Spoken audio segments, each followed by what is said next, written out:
ಕಡಿಮೆ ಬಂಡವಾಳದಲ್ಲಿ ಒಂದೊಳ್ಳೆ ಬಿಸ್ನೆಸ್ ಮಾಡಬೇಕು, ಒಂದೊಳ್ಳೆ ಅರ್ನಿಂಗ್ಸನ್ನು ಮಾಡಬೇಕು, ಮಾರ್ಕೆಟಿಂಗಿಂದ ಹಿಡಿದು ಮೆಟೀರಿಯಲ್ ಸಪ್ಲೈಯಿಂದ ಹಿಡಿದು ಕಂಪ್ಲೀಟ್ ಕನ್ನಡಿಗ ಕ್ಲಾತ್ ಝೋನ್ ನೋಡ್ಕೊಳ್ಳುತ್ತೆ. ಬರೀ 15 ಲಕ್ಷಕ್ಕೆ ನೀವು ನಮ್ಮ Kannadiga Cloth Zone franchise outlet ಅನ್ನ ತಗೋಬಹುದು. ನಮಸ್ಕಾರ ಕರ್ನಾಟಕ, ನಾನು ನಿಮ್ಮ ಸತೀಶ್ ಕನ್ನಡಿಗ. ಗುರು, ಕನ್ನಡಿಗ ಕ್ಲಾತ್ ಝೋನ್ ಶಿರಾದಲ್ಲಿ ಓಪನ್ ಆಗಿರುವಂಥದ್ದು 3ನೇ ಬ್ರಾಂಚ್ ಆಗಿರುತ್ತೆ. So all over India franchise outlets ಅನ್ನ ಕೊಡೋದಕ್ಕೆ ನಿಮ್ಮ ಕನ್ನಡಿಗ ಕ್ಲಾತ್ ಝೋನ್ ರೆಡಿ ಇದೆ. ಸೊ ಯಾರೆಲ್ಲ ನಾವು ಕಡಿಮೆ ಬಂಡವಾಳದಲ್ಲಿ ಒಂದೊಳ್ಳೆ ಬಿಸ್ನೆಸ್ ಮಾಡಬೇಕು, ಒಂದೊಳ್ಳೆ ಅರ್ನಿಂಗ್ಸ್ ಅನ್ನ ಮಾಡಬೇಕು, ಯಾರೆಲ್ಲ ಈ ತರ ಯೋಚನೆಯಲ್ಲಿದ್ದೀರಾ ಅಂಥವ್ರಿಗಂತೂ ಈ ವಿಡಿಯೋ. ಬರೀ 15 ಲಕ್ಷಕ್ಕೆ ನೀವು ನಮ್ಮ Kannadiga Cloth Zone franchise outlet ಅನ್ನ ತಗೋಬಹುದು. ಸೊ ಮಾರ್ಕೆಟಿಂಗ್ ಇಂದ ಹಿಡಿದು ಮೆಟೀರಿಯಲ್ ಸಪ್ಲೈ ಇಂದ ಹಿಡಿದು ಕಂಪ್ಲೀಟ್ ಕನ್ನಡಿಗ ಕ್ಲಾತ್ ಝೋನ್ ನೋಡ್ಕೊಳ್ಳುತ್ತೆ.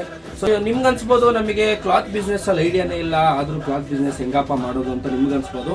ಆದ್ರೆ ಸೊ ಅದೇ ಕಾರಣಕ್ಕೇನೆ ಸೊ ನಾವು ನಿಮಗೆ ಕಂಪ್ಲೀಟ್ ಗೈಡೆನ್ಸ್ ಅಲ್ಲಿ ಮಾಡಿ ಎಕ್ಸ್ಪೀರಿಯನ್ಸ್ ಇರೋ ಸ್ಟಾಫ್ನ ಪ್ರೊವೈಡ್ ಮಾಡಿ ನಿಮಗೆ ಟ್ರೈನಿಂಗ್ ಅಲ್ಲಿ ಕೂಡ ಕೊಟ್ಟು ಫ್ರಾಂಚೈಸಿ ಬಗ್ಗೆ ಏನೇ ಇನ್ಫಾರ್ಮೇಶನ್ ಬೇಕಾಗಿದ್ರು ನೀವು ಕೆಳಗಡೆ ಬರ್ತಾ ಇರೋಂಥ ನಂಬರಿಗೆ ಕಾಂಟ್ಯಾಕ್ಟ್ ಮಾಡ್ಬೋದು. ಇಷ್ಟ ಹೇಳ್ತಾ ಕನ್ನಡಿಗ ಕ್ಲಾತ್ ಝೋನ್.